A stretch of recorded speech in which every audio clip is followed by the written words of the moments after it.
Welcome, Laura. Thank you so much for joining me. How are you today? I'm good, thank you. How are you? I'm good. I'm good. I've got my Christmas candle burning and I'm trying to, just get Yeah, into get into I that have. spirit. Mine is bergamot and wild basil. Beautiful. Love Yes, that. it's one of my favorites. So I've really been looking forward to speaking to you. I love your writing. I read Ice Cream for Breakfast when it came out, and I just love the way you write. You're so funny, you're so smart, so caring. The way that I know you must hear from people all the time that they just feel so loved, I think, by your writing and the way that you help people to feel like they're not alone. So I just wanted to say thank you so much for everything that you write. Thank you. That's a very, I really, that makes me feel really emotional. I really received that because I'm in the thick of a lot of fiction writing right now and going draft after draft, and it's, everything they say about the creative journey on a project that, minute on minute you can think, oh my god, this could be the best thing I've ever written, and 20 seconds later you go, well, this is just a pointless waste of my time, of the publisher's time, of the reader's time. This could be the worst book ever written in the history of books. Like, it's not normal and healthy to sit by yourself and write all of those words. And it certainly it plays with your mind. And being right in the depths of my next book now, having somebody be so kind is just like, oh, thanks. Oh, that's so nice. Yeah, and I bet, and I know you've spoken about this before, and lots of writers talk about this, how there are so many ups and downs when you're in that creative process, and um, it's so easy to think that it should be easy, I should be confident at this now, but actually, for almost everyone, if not everyone, there is that kind of those big ups and downs, and that self-doubt that comes in, I think. Yeah. And I think it's interesting. I just took on a last minute commission for a magazine. Um, it was, I think, was it 600 words? 800 words. Call it 800 words. And I love the editor that asked me if I had time to contribute. And if it were anybody else, I would have said no. But because it was this particular editor, I was like, yes, I would love to do this story for you. Like, set aside a weekend, let's boogie. And on writing, so what I mean, I'm on a book a year, so I'm writing, and now it's fiction back to back, basically, in order to sort of get ahead of myself. And that is 80,000 words that you're kind of wrestling with. So then to go to 800 words, which is like, you double space it, that's 2 pages before they can sit side by side on the computer screen. Was like, oh my god, I can see everything that I'm dealing with, and it just felt like such a more manageable beast. But I remember my first commission 4 years ago, for the same magazine, and the edits, and we went back and forth, and I wasn't quite giving her what she wanted. And was it last year I worked with this editor again, and she said, gosh, it's just like, congratulations, how far your writing has come. And at the time I was so mortified, like, oh my god, was I crap when I first worked with her? And now she's like, thumbs up, less crap. But then now doing this like 800 word piece for her and seeing it, I was like, I think I've actually, like, I'm using muscles that I've built. I think I actually have got a hold on this, and I can do it, and I do know how to tell an 800 word story. And maybe one day I'll feel that way about the 80,000 words. I don't know. Let's see how many books it takes, because Lord knows it's taken 10 years of twice a week writing 800 word posts, for a blog or for Instagram or magazines. But I feel like I might be getting somewhere with the shorter stuff at least. And that's really nice. I really had to take a moment and say, good for you, babe. Like, you are actually getting somewhere. Like, you need to recognize this moment of totally enjoying putting this. I made myself cry. Who knows? It could be because I'm in the middle of book writing, but I actually cried writing this piece. Natasha said that she cried when she received it. She didn't have any edits for me, didn't have any notes, and I just thought, you know what, Laura, take a second to pat yourself on the back for like all of the work and all of the ways that I've shown up for myself and failed publicly, you know, sharing your writing. You know, that's a public act, and it's not all going to be brilliant. And I just thought, own this moment. And then I went back to, you know, trying to wrestle with the 80,000 words, and that's a whole different kettle of fish. But a couple of Saturdays ago, there was a real moment of, yeah, your evolution is happening. Complimenti, yeah.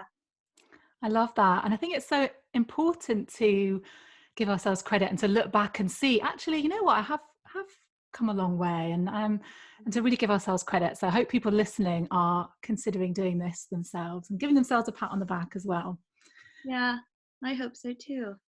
I love to ask people this question, and you sort of touched on it a little bit. I love to ask people the question, how are you really? How am I really? I'm better now. I think this has been one of the most stretchy, and mutual friend Lucy Sheridan uses that word, stretchy. This has been the stretchiest year, I think, of my life,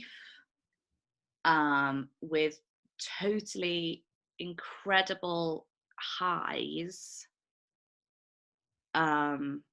these moments of realization of, God, I'm getting somewhere and I'm building this career of my dreams and things are really working. And, you know, I don't have a conventional, you know, I'm not married with 2.4 children in a house that I own. You know, I've traveled so much and I've screwed up so much and I've quit so much and I've made mistakes, and just really feeling good.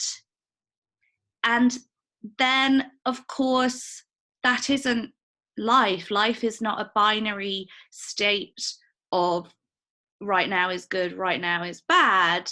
The older I get, the more I have to surrender to the fact that great things personally, professionally, can unfold at the same time as it's a total shit show. And over the summer was a very difficult period.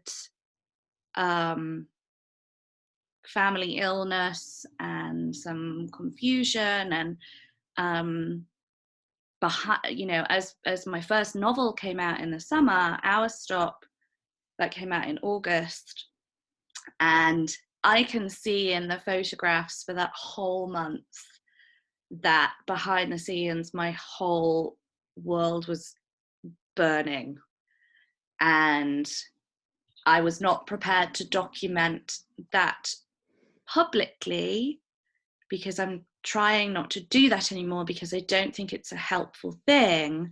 But very much it was so interesting to me, every friend that I met, every phone call, every FaceTime, every coffee, every dinner, and people would be like, oh my God, your book is everywhere. You must be over the moon. Like, I saw somebody reading it on the tube. You're on book tour. You're doing this. You do. And I'm like, yeah, but babe, I need to tell you, like, people are poorly. I'm really confused about this thing. And they would just have absolutely no idea. And I think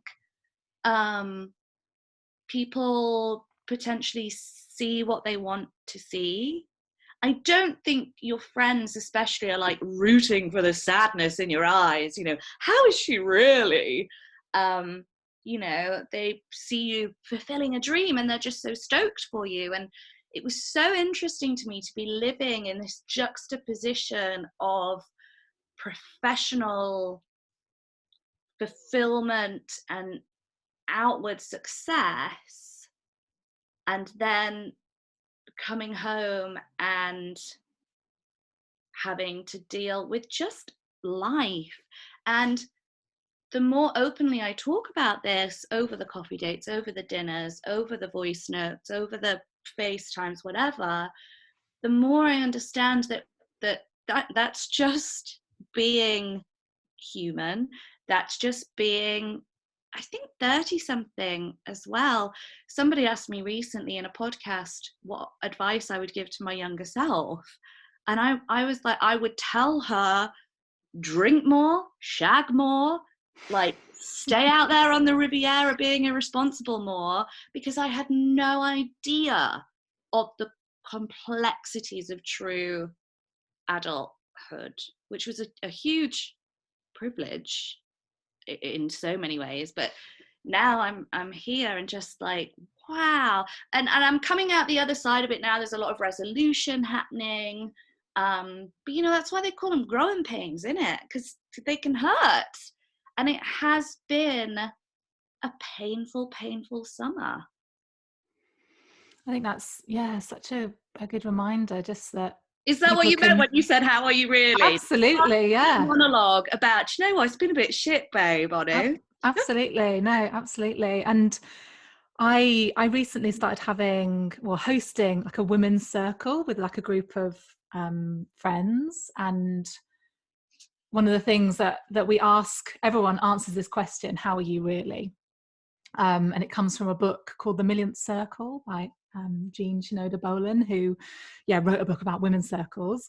And it is designed to actually get you to think about, actually, how am I really? Because we're so used to saying, oh yeah, I'm fine, or my book's doing really well, like things are great, but actually it kind of gets you to go below the surface. So thank you so much for sharing that. And just hearing you kind of own that pain and that difficulty is very, I think it gives us permission to own the difficulties in our own lives as well. So thanks for saying that. I mean, my experience of communicating directly with the people that love me, I have friends not just all over the country, they're all over the world. I traveled so much in my 20s. That's how it's panned out for me. There's not, a group of 5 women that all live in the same town and we all get together every Friday. That's just not how my friendships work, and that works for me. But so interesting. So then on these like one-on-one catch-ups, that just like, I got to tell you, not great. How that is permission for the other person to go, oh my God, and well, this is what's happening with me. And it's not like bonding over trauma. I think that would be very dysfunctional. But just talking through the complexities of existing. And what I will say is, I'm very lucky to have surrounded myself with very empathetic, pragmatic friends as well, who understand the practice of gratitude. And I think that's definitely there was an element of just time. There was nothing, certain things behind the scenes, there was nothing I could do, which I'm a doer. Like, if you are at a buffet and there's not enough knives, I'm already in the kitchen getting them. If you want, if I want to publish a book, I'm already writing the proposal. I'm a doer. So to be in this situation of pure surrender, of like, well, there's nothing I can do, just time has to pass.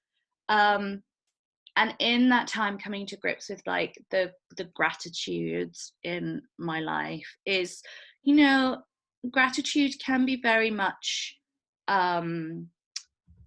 vilified and made fun of. If you're in an abusive marriage with not a penny to your name, and how are you going to you're not going to sit on the bathroom floor finding things to be thankful for. I appreciate that. But in my position of relative comfort and privilege, I think it is a must. It's a requirement to practice gratitude. And that is very much what is getting me through, that I do have this unconventional, non-traditional life that is very flexible and means I can create my own paths moving forward. I've got immense gratitude for that. And I've also got immense sympathy for anyone but myself in the position over the summer of not feeling that way. I just had to let time pass. And do you have any specific structure to that gratitude? Do you kind of follow a process with it, or is it something that you weave in to your sort of everyday? Um, I mean, at this point, it is very much woven through. You know, that I'm sat here with a cup of tea and a bergamot and wild basil candle burning at 11:30 on a weekday, and this is my job, this is my life, is like, let's just take a sec and be like, fuck, this is nice, man. Yeah, but even down to, and you know, it sounds too cutesy to almost be real. There are certain people that I follow online. Chelsea Fagan is one of them. Claire Maxwell is another. Bethany Rutter is another, who are just like, look at this perfectly toasted bagel I'm about to consume. And it's like, yeah, joy is everywhere, you know? And again, the older I get, being on book tour this summer and this book far surpassing what, I mean, literally what anybody had expected. My publisher is like, well done. Just to sit and be like, oh my God, these people have shown up for me. You know, I can see in these pictures that I am not myself, but people showed up to hear me talk and discuss ideas. Like, that's incredible. Stopping myself in the middle of something to go, this is nice. Yeah. Definitely. I wanted to ask you about your second book, Ice Cream for Breakfast. And every now and again, I do eat ice cream for breakfast, and I always think of you. You always pop into my mind. Can you share a bit about what that book is about, and yeah, your experience of releasing that into the world? Yes.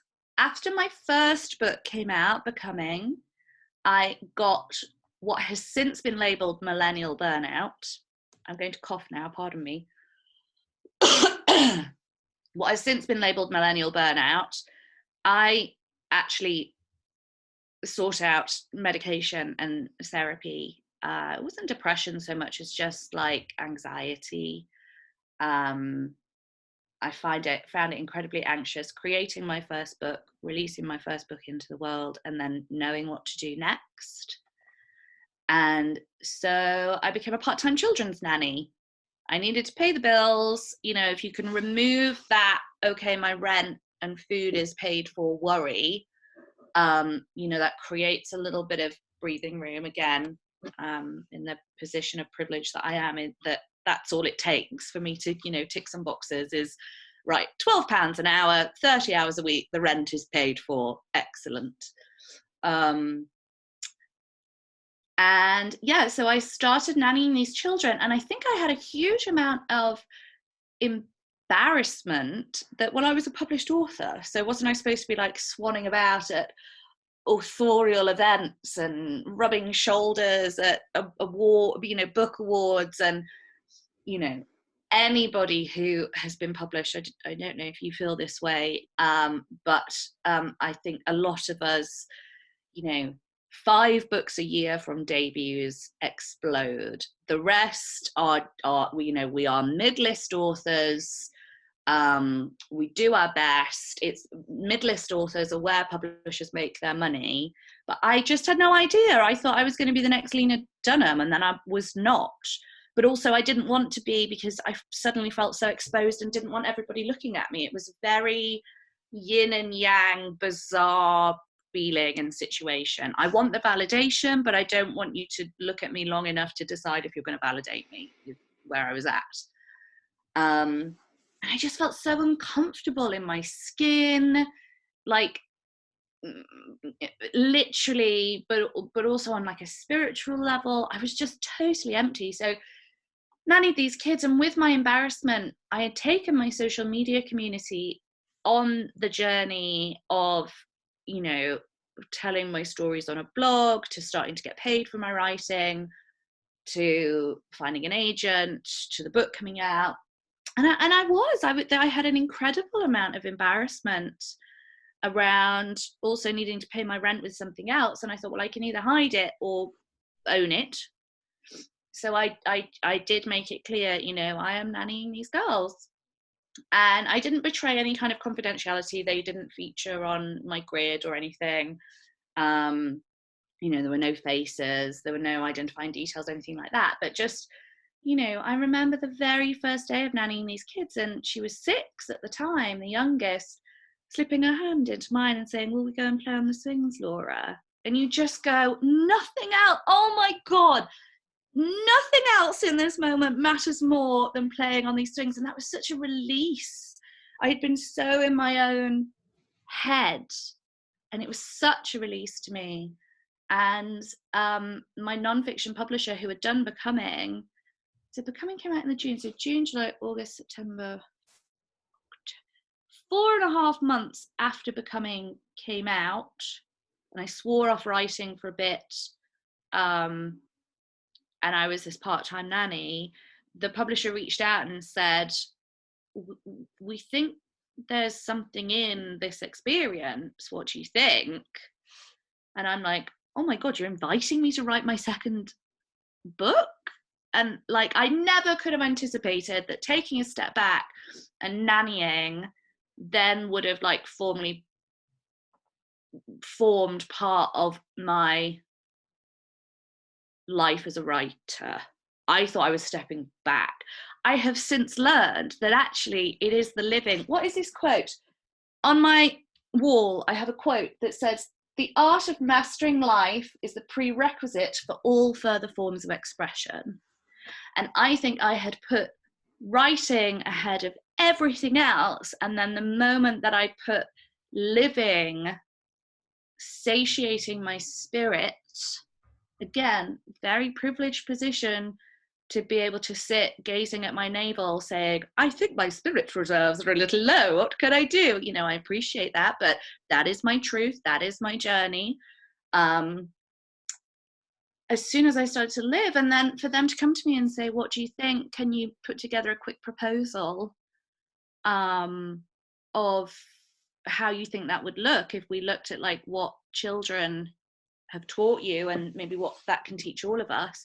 And I remember I put that proposal together the week of the US election when Trump was getting elected.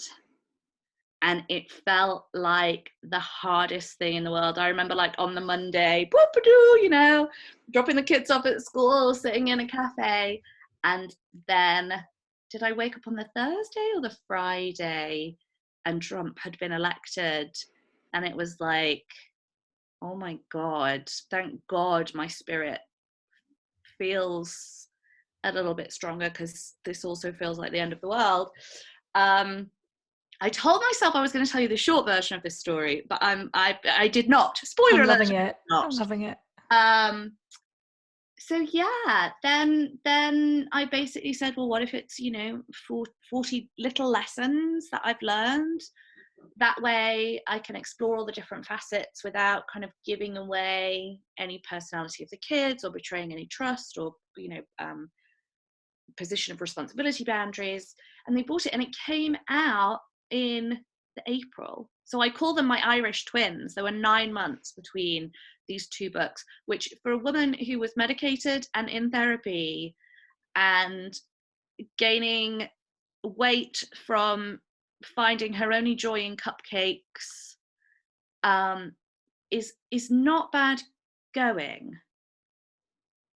Is not bad going. And I think I was able to do that because it was radical self-care that I undertook from the moment just before Becoming came out, when I knew I mean, the story I always tell is walking down the street in Stoke Newington, a part of London I adore, and not feeling the sun on my face. I remember walking and thinking, the sun is out and you cannot feel this on your face. That was like and then I remember calling my mum and crying and talking about mental health. And she was saying, what are you on about? Mental health? What's mental health? I mean, this is 3 years ago, somebody saying, what's mental health? If you think about, how far the conversation has come along in those 3 years, where we've even got royals championing what mental health is. My mother is an incredibly empathetic and thoughtful woman, but mental health, what's mental health? You're not mental. That's fascinating to me. And it's incredible that any dialogue around people not being able to feel how they feel because, well, you've got this and you've got that, and this compare and despair game that we have, the policing of each other.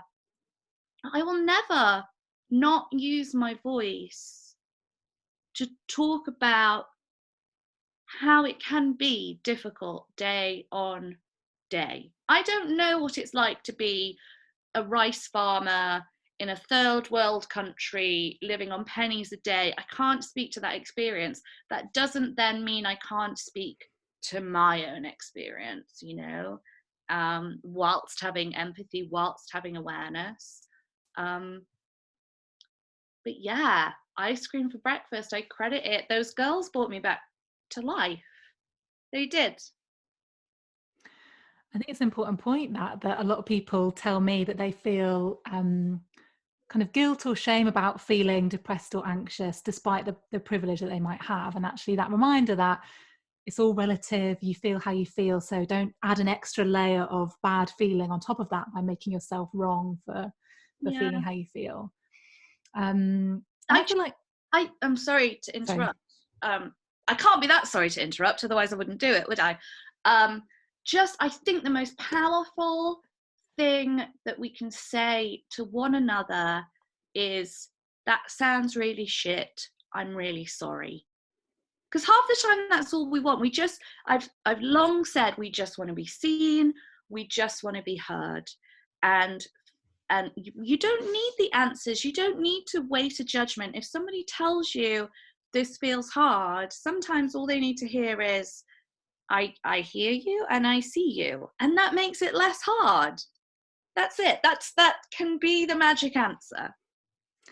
And don't say, at least you're not a rice farmer in Vietnam. Something like that. Not so helpful. Which, wasn't it beautiful in Eat, Pray, Love, where, and I know this book has also been vilified, white woman explores the world to find herself, but so many of us found permission in that book to do something other than what was expected of us. And she tells the beautiful story about her friend, the psychoanalyst who worked with Cambodian refugees. And the Cambodian refugees weren't talking about, the horrors that they had seen and bore witness to. They were talking about, well, I met this man at the refugee camp, and do you think he loves me? I think he's going to marry my sister. Those real just, do you hear me? Do you see me? Am I loved? I thought that was like a beautiful observation to make. I love that. A theme that kind of comes up in Ice Cream for Breakfast is around play. And why do you think that's so important? And why is that so missing from so many of our lives, do you think? I am currently reading Ash Ambirge's The Middle Finger Project book. It comes out in February next year in the US and in the UK. I've long followed her work. I feel very privileged to have a preview copy of this book. She puts in context this idea of work in a way that I have never seen explored before. And she links it back to Protestantism, particularly in America, that it went from, you don't need anything to prove your devotion to God. You don't need anything as long as he exists, kind of a poverty of self to prove this devotion to a higher being. Then Protestantism rose in popularity, and it became, no, you must work really hard and suffer to prove to God that, you know, that you love him, that it's all for him. And oh my God, I did not appreciate that link with religion and work. I live on the edge of the Peak District, but 15 minutes down the road from the birth of the Industrial Revolution. There's a clock in the marketplace where, so you can tell it's 8 o'clock in the morning and we work until 6, 7, 8 o'clock at night. You know, we follow, if it's light, we work. And so I think that we are totally devoid of play, because where's the ROI on play? What are your key performance indicators, and what's the return of investment on play? It's all about work, work, work. And I love the rhetoric now and the shift in values of works for work's sake is really sad. It's really sad. And I know it goes hand in hand with a failing economy, that millennials have said, wait a minute, working to work, but I can't even afford, you know, a house now like the boomers could. And we're going, actually, how do I want life to look? What are my values? What is the point of it all? If I'm born and then I die, do I want to have a bit of a laugh in the middle? And so here we are. I think it's so weird. It's so weird. We are so deeply entrenched in getting a return on our investment. So to play and do nothing, even like this idea of the portfolio career, or like a hyphenated career, you know, coming home and, you know, you're cross-stitching them being something that you sell on Etsy. So then you've monetized this hobby that was only ever supposed to be a hobby, being bad at stuff. Maybe millennials were part of a generation where you even got a medal for taking part. And actually, you know, some people rise to the top and of a particular thing, and some people do not. And that doesn't mean that one person has a higher value than another. It just means that they're good at this thing and you're less good. For me, yoga is so playful, but I started out doing my yoga teacher training. I eventually left 2 days before I qualified. There was a man. I mean, what else is there to say? And in so many ways, I think I'm so grateful that I did walk away from that and that I don't have a qualification in it. And now I am somebody that has just done yoga for 6, 7 years, you know, the best part of a decade. Rather than, yes, I've done yoga for the best part of a decade and I'm a qualified yoga teacher. Like, why do I need to certify my hobby?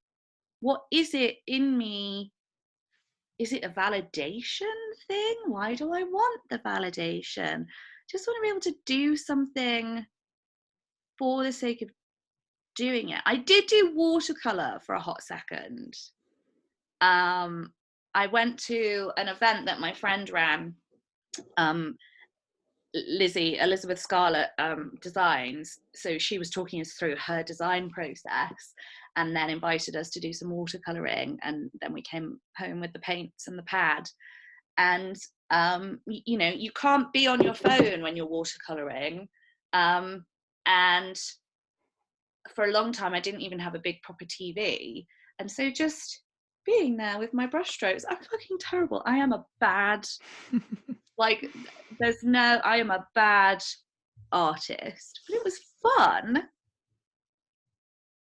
So, yeah, it sounds like we do need to reconnect with the things that are just for fun, and know that there doesn't need to be any purpose or certificate at the end of it, or even being good at it, or getting approval, doing it just for the joy of doing it. Maybe that comes back from childhood. Now I think about it, like in gymnastics, so we go to gymnastics every week, but I still did my Kit Kat badges, and I got my bronze award and my silver award.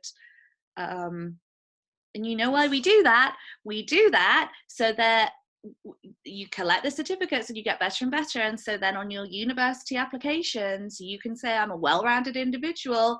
Here's the proof. Keep on that exam treadmill.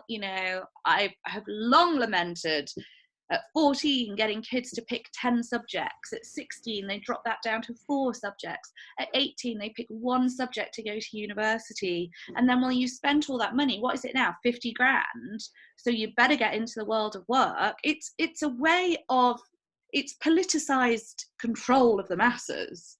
Higher education is a politicized control of the masses. You should only enter it willingly and with awareness, and packing kids off in droves at 18 to get in that kind of debt to set them on a path to work is gross to me.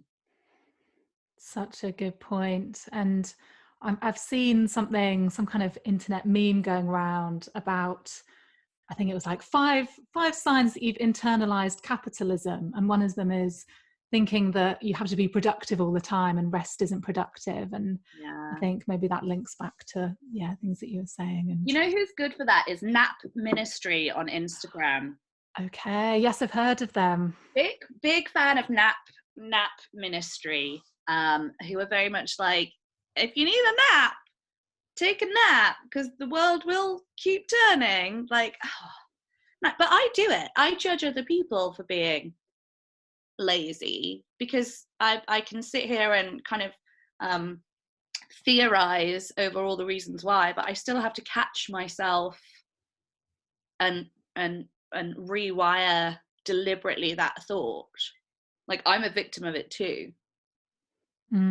Or maybe a willing participant. I don't know. I don't know. Yeah. But definitely it has bit me also. Yeah, I think that's an interesting one, and just inviting people listening to think about, if we're judging other people for being lazy, quote unquote lazy, we also judge ourselves for that. So by having compassion for other people, we're also developing that compassion for ourselves, that it's okay to do things that are not productive. And in fact, rest, I always say to people, rest is productive, because you need to rest, otherwise you're going to be rubbish. You're going to feel rubbish at other times in your life. And I think don't confuse rest with, sometimes it's productive rest to just sit and binge watch Netflix for a whole weekend. But I think we need to define what rest is without making people feel like, oh my God, I'm not even resting properly. There's rules around how I rest. But I certainly have to be mindful about inviting myself to, okay, what is active, useful rest, and what is passive consumption of 10-hour-long episodes of Succession, where actually you're not even paying that much attention because you're also on your phone and also ordering a pizza. And how can you be deliberate with the refueling? Whilst also forgiving ourselves that if we want to watch 10 episodes of Succession in a row, let's boogie. It's a hard one, isn't it? It is, yeah. Thank you for making that distinction. Sometimes someone, one of my friends, talks about, what is most nourishing right now? What is most nourishing? Sometimes going to bed at 8 o'clock and watching Netflix is going to be the nourishing thing, and sometimes going to yoga is going to be the nourishing thing, and it might just depend on the day. That is a beautiful word. Nourishment. That is a beautiful word, because it reminds me of a plant. Like, oh, my plant needs to be moved to the window. Oh, my plant is thirsty. Oh, nourishment is, that's a great shout. Do you have any advice for people listening who are maybe struggling with anxiety? Well, probably everyone listening to this is going to be struggling with anxiety, but is there any kind of advice that you would have for them?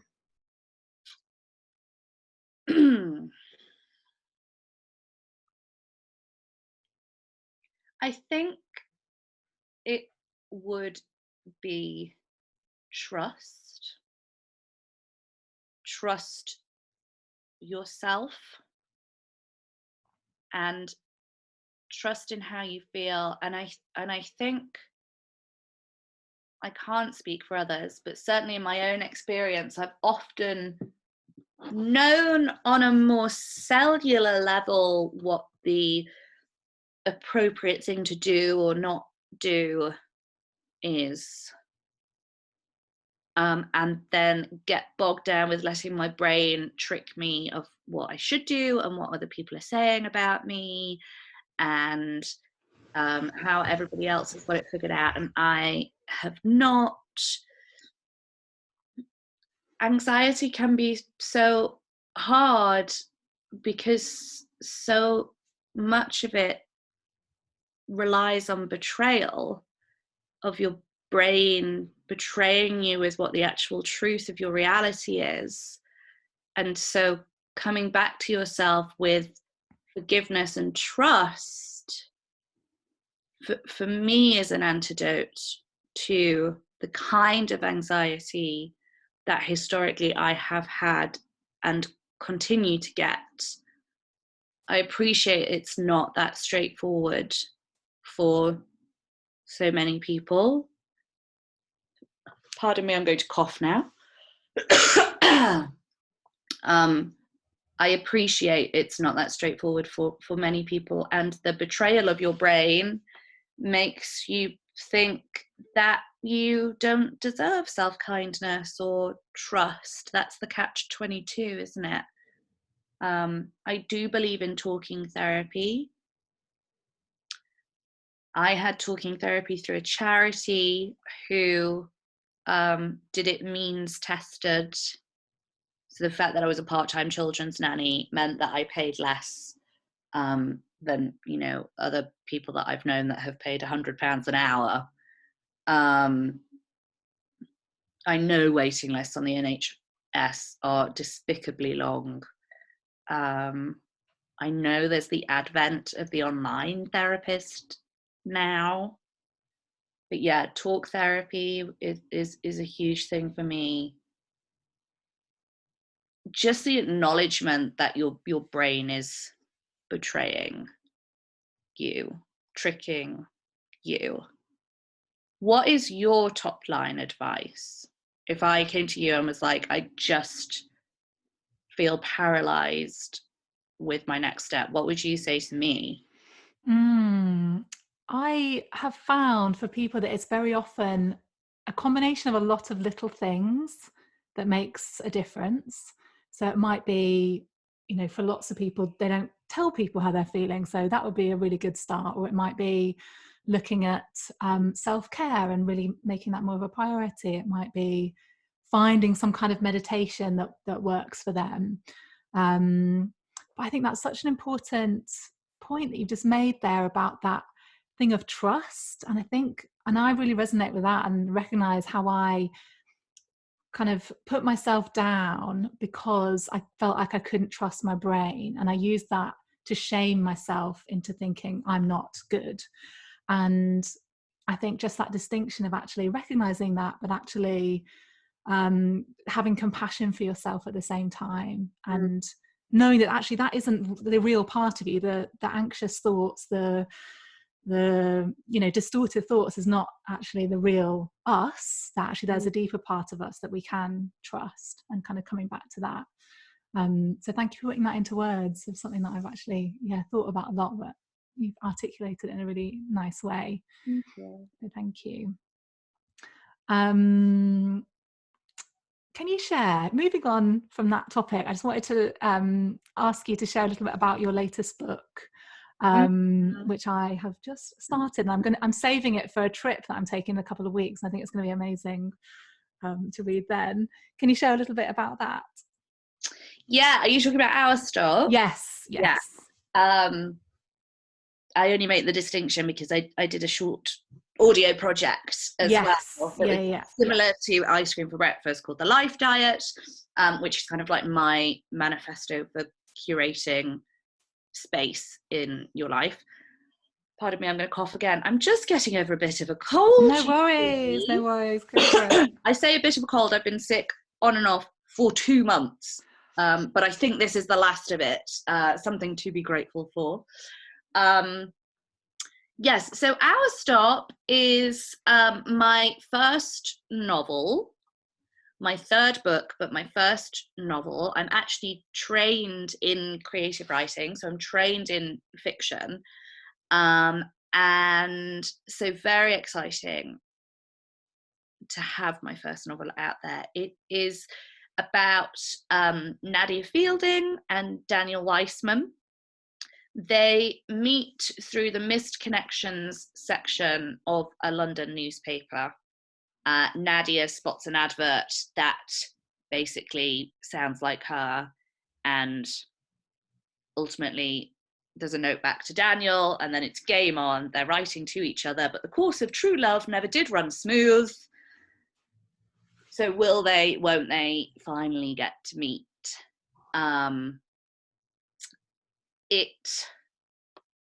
a romantic cynic, so it surprises nobody more than me to write a rom-com, but I truly do believe what you focus on expands.